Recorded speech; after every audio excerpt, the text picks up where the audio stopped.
வந்து மன உறுதி. இந்த மன உறுதியை கொடுக்கிறது இந்த மகாமேரு. அதாவது ஸ்ரீ சக்கரம் அது எந்திர சுரூபமாக இருக்கு. எந்திர சுரூபமாக இல்லை அப்படின்னா அது மகாமேருனுடைய சுரூபம் இருக்கும். அதாவது ஒரு மலைப்பகுதி பிரமீர் போல காட்சி அளிக்கும்.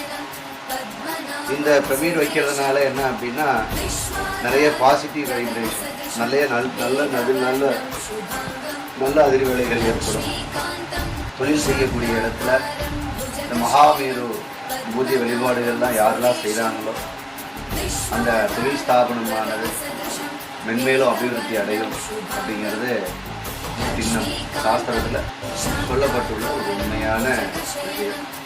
அப்பேற்பட்ட இந்த பௌர்ணமி நன்னாளில் எல்லாரும் இந்த மகாமேரு பூஜை, ஸ்ரீசக்கர பூஜை எல்லாம் செய்வித்து மகாலட்சுமியினுடைய அனுகிரகமும் இந்த மகாமேரு அதிபதியாக விளங்கக்கூடிய செவ்வாய் பகவானுடைய அனுகிரகம் பெற்று செய்யக்கூடிய காரியங்களில் எல்லாமே இனி வரக்கூடிய காரியங்களில் வெற்றி அடையணும் அப்படின்னு பிரார்த்தனை செய்து கொள்கிறோம்.